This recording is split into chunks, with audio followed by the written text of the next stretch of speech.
Um beijo.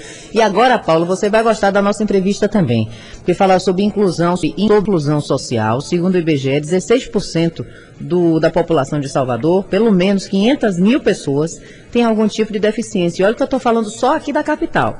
E como é que essas pessoas circulam pela cidade? Está previsto na Constituição, né? Direito de ir e vir. Mas como? Estação da Lapa, um cadeirante não entra. Uma pessoa com muleta não consegue. Uma grávida, um idoso que tem mobilidade tantas vezes reduzida também não. E os ônibus que circulam pela cidade? 2.400. Apenas 795 são adaptados e por aí vai.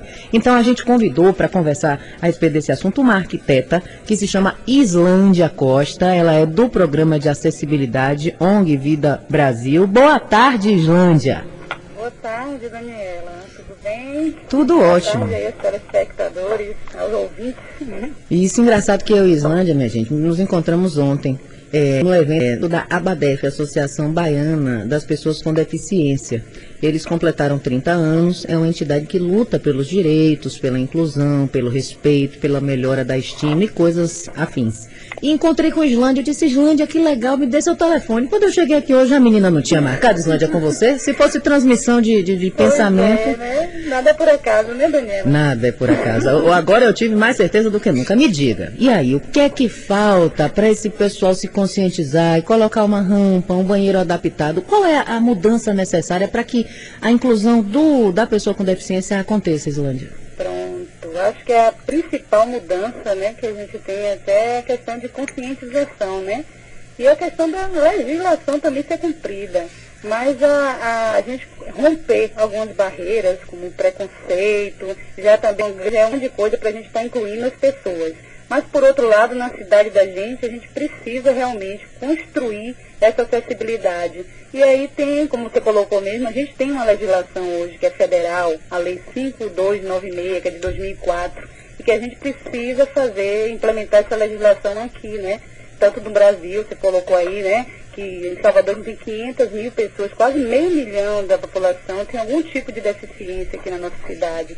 Então, assim, se a gente for contar que essas 500 mil pessoas têm, no mínimo, 2 pessoas, né, que lidam com elas, que são amigas, que são parentes, como você mesmo estava ontem lá, né, na ABADEF, essas pessoas estão ligadas diretamente com as pessoas com deficiência. Então, esse número praticamente triplica, né? Então, a gente vê que essa questão não é só da população com deficiência. É uma questão que diz respeito a toda a população, né, da cidade. Com certeza, até porque aqui na Bahia, segundo o IBGE, são mais de 2 milhões de pessoas com algum tipo de deficiência, ou seja, 15% da população do estado.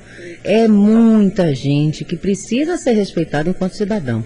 Ô, Islândia, você que é arquiteta, é caro para fazer uma adaptação? Porque eu já ouvi, as empresas não investem muito nisso porque acham que é um investimento alto, que não tem retorno. Imagine que pensamento retrógrado, mas sai caro para fazer uma adaptação de condições mínimas para que a pessoa possa ter acessibilidade?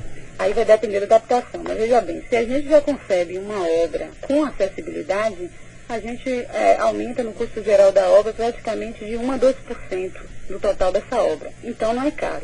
E eu sempre costumo dizer que quando quando se diz respeito a pessoas, a questão dos direitos humanos e a questão da população não é uma questão de ser caro ou de ser barato, é uma questão de fazer cumprir, porque são pessoas que pagam impostos, são pessoas como qualquer outras pessoas que estão vivendo na mesma cidade, estão pagando seus impostos, então elas têm direito. E quando se trata de direito, não é questão de dizer que vai fazer ou não. É uma questão de ter que fazer. De cumprir, Adorei sua resposta, Islândia. Agora, pronto, quando eu for falar desse assunto, pode saber que eu vou usar suas palavras, viu? E ainda tem o descumprimento da legislação federal. E ninguém fiscaliza isso não? Quem é o órgão responsável pela fiscalização? O órgão responsável, a gente tem em várias instâncias, né? A gente pode estar a fiscalização através da própria prefeitura, né? Dos órgãos ligados à prefeitura.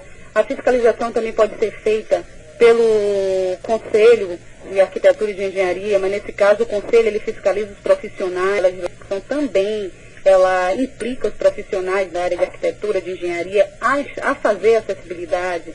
Então, assim, e mesmo que a gente tenha alguma insatisfação com relação a isso, a gente pode também ir no Ministério Público para essas causas coletivas. A gente pode também estar se queixando, a gente pode ir para a instituição, para as organizações, né, que trabalham, né, na luta da defesa das pessoas com deficiência, para que isso se constitua em ações públicas até, porque é certeza. E ainda estou vendo aqui, sabe o quê? Que as pessoas que não têm acesso, por exemplo, a um ônibus adaptado, ela não consegue ir à escola, ela não consegue ir ao hospital, a ter um acesso a um serviço de saúde, a algum tipo de lazer, não é? Ou seja, ela fica refém.